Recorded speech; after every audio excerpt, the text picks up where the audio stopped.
Hello friends, Sikdar's একাডেমিতে আপনাদের সবাইকে ওয়েলকাম। বিচারপতি গঙ্গোপাধ্যায়ের বেঞ্চ থেকে প্রাথমিক মামলাও সরল। কার হাতে দিলেন প্রধান বিচারপতি? এসএসসির মামলা আগেই সরেছিল, এবার প্রাথমিকের স্কুলে নিয়োগের মামলাও সরানো হলো বিচারপতি অভিজিৎ গঙ্গোপাধ্যায়ের এজলাস থেকে। শিক্ষা সংক্রান্ত কোনো মামলার শুনানি আর আপাতত তার বিচার্য নয়, বদলে তার হাতে থাকা সমস্ত শিক্ষা মামলার দায়িত্ব দেওয়া হলো হাইকোর্টের অন্য এক বিচারপতিকে। মঙ্গলবার একটি নির্দেশিকা দিয়ে একথা জানিয়ে দিল কলকাতা হাইকোর্ট। হাইকোর্টের সমস্ত বিচারপতিরই বিচার্য বিষয় নির্দিষ্ট করা থাকে, সেই বাঁধাধরা হিসাবেই বিচারপতি গঙ্গোপাধ্যায় এতদিন শুনতেন প্রাথমিক শিক্ষা সংক্রান্ত মামলাগুলি।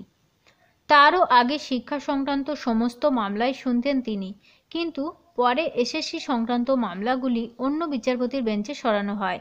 বিচারপতি গঙ্গোপাধ্যায়ের হাতে থাকে শুধুমাত্র প্রাথমিক শিক্ষা সংক্রান্ত মামলাগুলি। মঙ্গলবার সেই মামলাও সরিয়ে নেওয়া হলো বিচারপতি গঙ্গোপাধ্যায়ের বিচার্য বিষয়ের আওতা থেকে। সাধারণত হাইকোর্টের কোনো বিচারপতি কোনো মামলা শুনবেন তা লেখা থাকে হাইকোর্টের রস্টার বা দিনলিপিতে, আর ওই রস্টার নিয়ে চূড়ান্ত সিদ্ধান্ত নেন হাইকোর্টের মাস্টার অফ রস্টার তথা প্রধান বিচারপতি। মঙ্গলবারও কলকাতা হাইকোর্টের প্রধান বিচারপতি টি.এস. শিবগানমি বিচারপতি গঙ্গোপাধ্যায়ের বিচার্য বিষয় বদলের সিদ্ধান্ত নিয়েছেন। প্রধান বিচারপতিরই স্বাক্ষরিত একটি নির্দেশিকায় জানানো হয়েছে, এখন থেকে বিচারপতি গঙ্গোপাধ্যায়ের হাতে থাকা সমস্ত শিক্ষা মামলার শুনানি হবে বিচারপতি রাজাশেখর মান্থার বেঞ্চে, বদলে বিচারপতি গঙ্গোপাধ্যায় শুনবেন শ্রম এবং শিল্প আইন সংক্রান্ত মামলাগুলি। এছাড়া শিক্ষা মামলায় গ্রেপ্তারি সংক্রান্ত কিছু মামলা থাকবে বিচারপতি গঙ্গোপাধ্যায়ের হাতে। কেন এই বদল তা ওই নির্দেশিকায় ব্যাখ্যা করেননি কলকাতা হাইকোর্ট।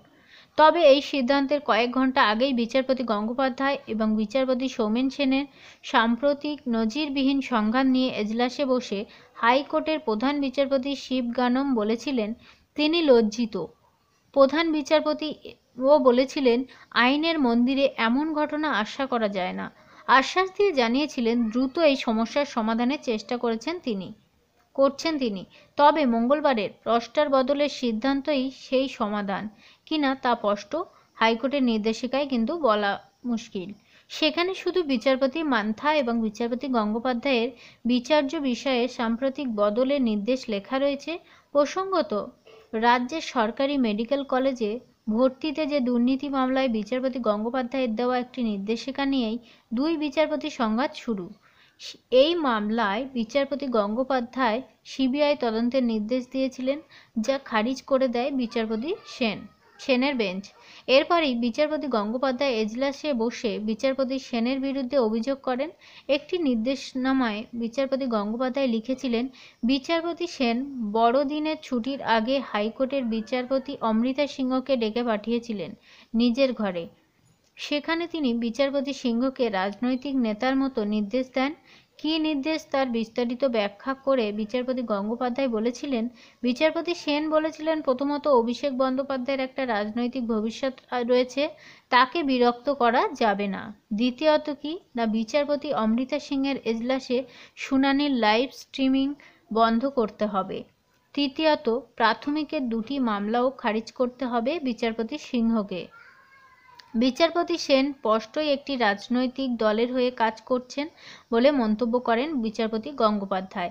তার নির্দেশনামায় লিখেছিলেন, কেন বিচারপতি সেনের বিরুদ্ধে ইমপিচমেন্ট প্রক্রিয়া শুরু করা হবে না। দুই বিচারপতির এই নজিরবিহীন সংঘাত নিয়ে এরপর স্বতঃপ্রণোদিত হয়ে মামলা হয় সুপ্রিম কোর্টে। তারপরেই বিচারপতি গঙ্গোপাধ্যায় এবং বিচারপতি সেনের সংঘাত নিয়ে মঙ্গলবার মন্তব্য করেন কলকাতা হাইকোর্টের প্রধান বিচারপতি। তিনি বলেন দ্রুত এই সমস্যার সমাধান করবেন তিনি। তো বন্ধুরা, বুঝতেই পারলেন দুই বিচারপতির সংঘাতের ফলে কিন্তু সাধারণ মানুষের উপর চাপের সৃষ্টি হচ্ছে, এমনকি চাকরি প্রার্থীদের উপর। অনেক ধন্যবাদ সঙ্গে থাকার জন্য। অবশ্যই চ্যানেলটিকে সাবস্ক্রাইব করে সঙ্গে থাকবেন।